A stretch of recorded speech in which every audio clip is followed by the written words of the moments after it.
Good morning. Happy to see so many fine folks out here and so many smiling faces. I have a very peculiar background, attitude, and approach to the real world because I am a conjurer. Now, I prefer that term over magician because if I were a magician, that would mean that I use spells and incantations and weird gestures in order to accomplish real magic. No, I don't do that. I'm a conjurer who is someone who pretends to be a real magician. Now, how do we go about that sort of thing? We depend on the fact that audiences such as yourselves will make assumptions. For example, when I walked up here and I took the microphone from the stand and switched it on, you assumed this was a microphone, which it is not. As a matter of fact, this is something that about half of you, more than half of you, will not be familiar with. It's a beard trimmer, you see, and makes a very bad microphone. I've tried it many times. The other assumption that you made, and this little lesson is to show you that you will make assumptions, not only that you can, but that you will when they are properly suggested to you. You believe I'm looking at you. Wrong. I'm not looking at you. I can't see you. I know you're out there. They told me backstage that it's a full house and such. I know you're there because I can hear you, but I can't see you because I normally wear glasses. These are not glasses. These are empty frames. Quite empty frames. Now, why would a grown man appear before you wearing empty frames on his face? To fool you, ladies and gentlemen, to deceive you, to show that you, too, can make assumptions. Don't you ever forget that. Now, I have to do something, first of all, switch to real glasses so I can actually see you, which would probably be a convenience. I don't know. I haven't had a good look. Well, it's not that great a convenience. I have to do something now which seems a little bit strange for a magician, but I'm going to take some medication. This is a full bottle of Calms Forte. I'll explain that in just a moment. Ignore the instructions. That's what the government has put in there to confuse you, I'm sure. I will take enough of these. Indeed, the whole container.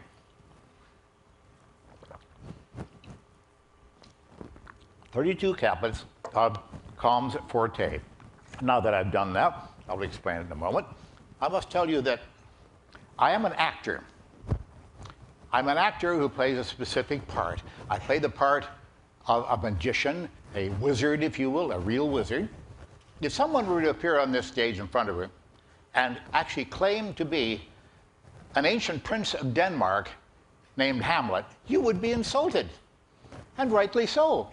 Why would a man assume that you would believe something bizarre like this? But there exists out there a very large population of people who will tell you that they have psychic, magical powers, that they can predict the future, that they can make contact with the deceased. Oh, they also say they will sell you astrology or other fortune-telling methods.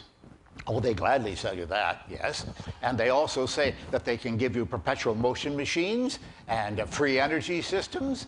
They claim to be psychics or sensitives, whatever they claim. But the one thing that has made a big comeback just recently is this business of speaking with the dead.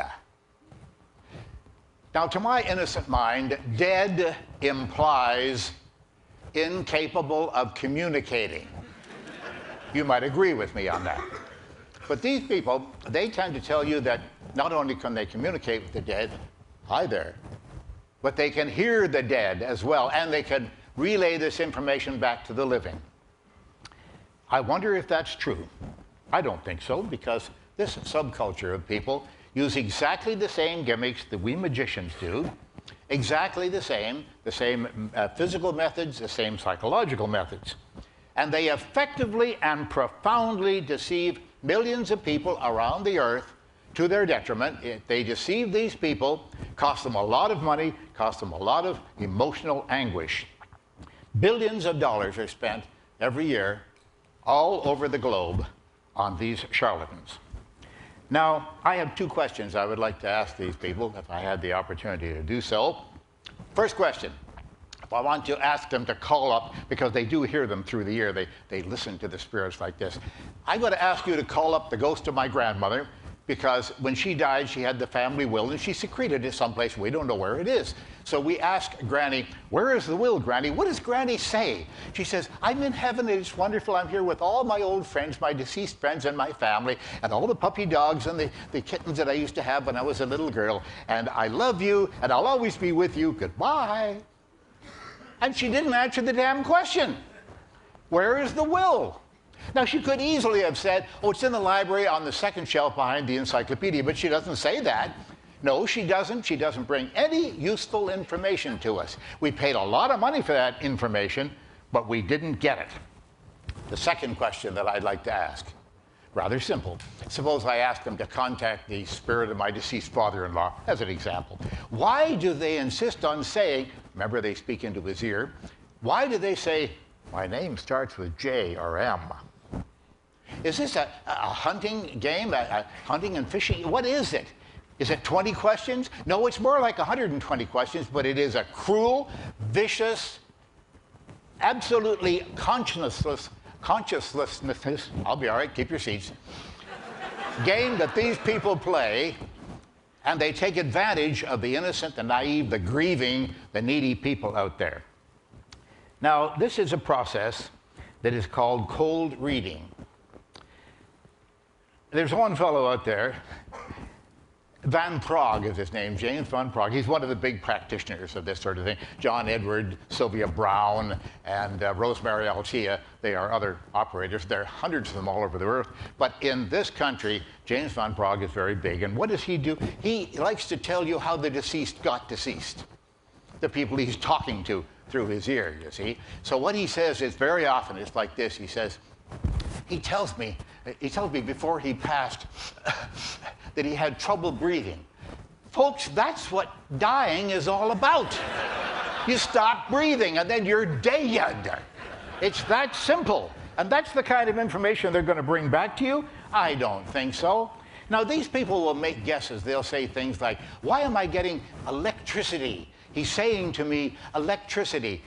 Was he an electrician? No. Did he ever have an electric razor? No. It was a game of hunting questions like this. This is what they go through. Now, folks often ask us at the James Randi Educational Foundation, they call me, they say, why are you so concerned about this, Mr. Randi? Isn't that just a lot of fun?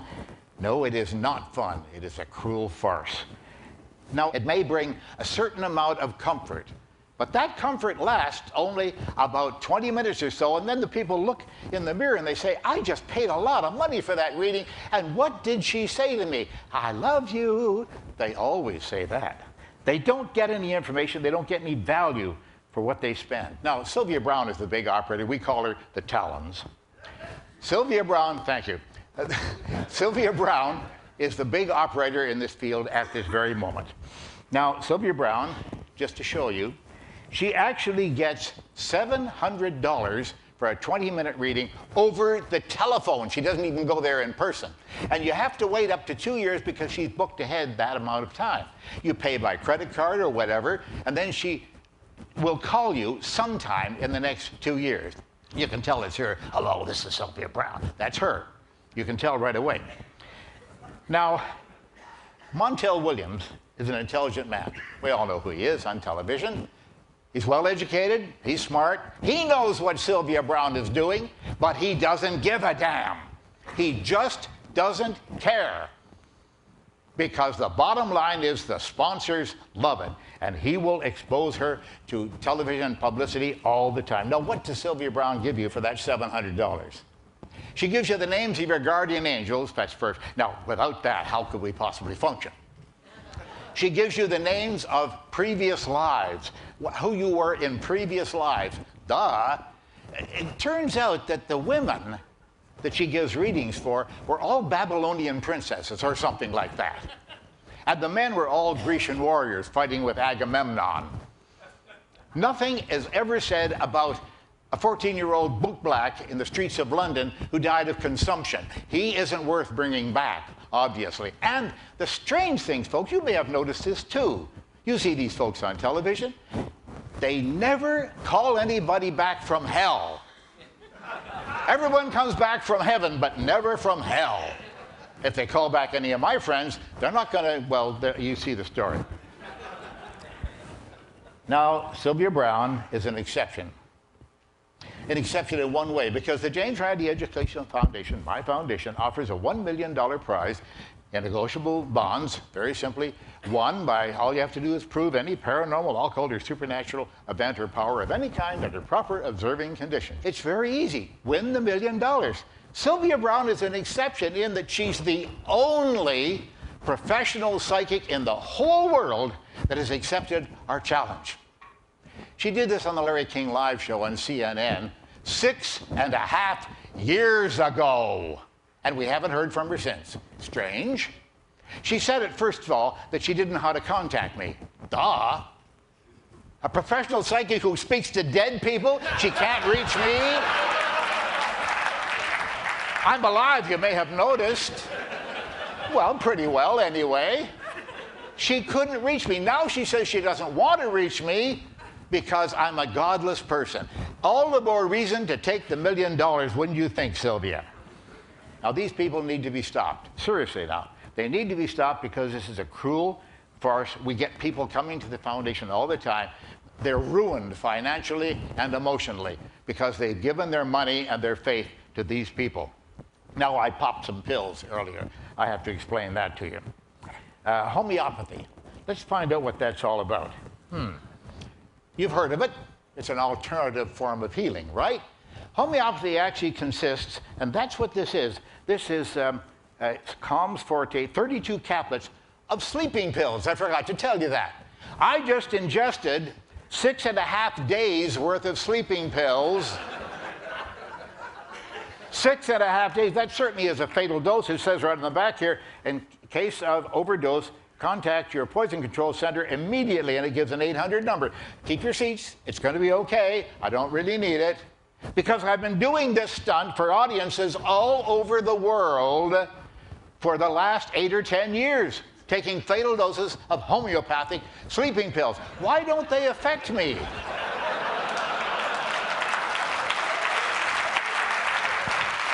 The answer may surprise you. What is homeopathy? It's taking a medicine that really works and diluting it down, well beyond Avogadro's limit, diluting it down to the point where there's none of it left. Now, folks, this is not just a metaphor I'm going to give you now. It's true. It's exactly equivalent to taking one 325 milligram aspirin tablet, throwing it into the middle of Lake Tahoe, and then stirring it up, obviously with a very big stick, and waiting 2 years or so until the solution is homogeneous. Then when you get a headache, you take a sip of this water and voila, it is gone. Now that is true. That is what homeopathy is all about. And another claim that they make, you'll love this one, the more dilute the medicine is, they say, the more powerful it is. Now, wait a minute. We heard about a guy in Florida, the poor man, he was on homeopathic medicine. He died of an overdose. He forgot to take his pill. Work on it, work on it. It's a ridiculous thing. It is absolutely ridiculous. I don't know what we're doing believing in all this nonsense over all these years. Now, let me tell you, the James Randi Educational Foundation is waving this very big carrot. But I must say, the fact that nobody has taken us up on this offer doesn't mean that the powers don't exist. They might, someplace out there. Maybe these people are just independently wealthy. Well, with Sylvia Browne, I would think so. You know, $700 for a 20-minute reading over the telephone, that's more than lawyers make. I mean, that's a fabulous amount of money. These people don't need the $1 million, perhaps, but wouldn't you think they'd like to take it just to make me look silly? Just to get rid of this godless person out there that Sylvia Browne talks about all the time? I think that something needs to be done about this. We really would love to have suggestions from you folks on how to contact federal, state, and local authorities to get them to do something. If you find out, now, I understand, we've seen people even today speaking to us about AIDS epidemics and starving kids around the world and impure water supplies that people have to suffer with. Those are very important, critically important to us, and we must do something about those problems. But at the same time, as Arthur C. Clarke said, you know, the rotting of the human mind. The business of believing in the paranormal and the occult and the supernatural, all of this total nonsense, this medieval thinking, I think something should be done about that, and it all lies in education.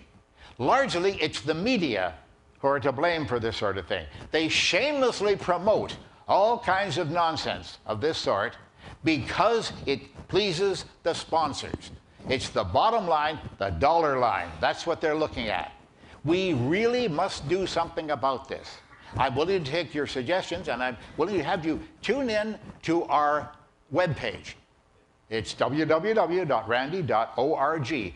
Go in there and look at the archives, and you will begin to understand much more of what I've been talking about today. You will see the records that we have. There's nothing like sitting in that library and having a family appear there and say that Mom gave away all the family fortune. She cashed in the CDs, she gave away the stocks and the certificates. That's really sad to hear. And it hasn't helped them one bit, hasn't solved any of their problems. Yes, there could be a rotting of the American mind and of minds all the way around the earth if we don't start to think sensibly about these things. Now, we've offered this carrot, as I say, we've dangled the carrot, we're waiting for the psychics to come forth and snap at it. Oh, we get lots of them, hundreds of them every year come by. These are dowsers and people who think that they can talk to the dead as well, but they're amateurs. They don't know how to evaluate their own so-called powers. The professionals never come near us, except in that case of Sylvia Brown that I told you about a moment ago. She did accept and then backed away. Ladies and gentlemen, I'm James Randi, and I'm waiting. Thank you.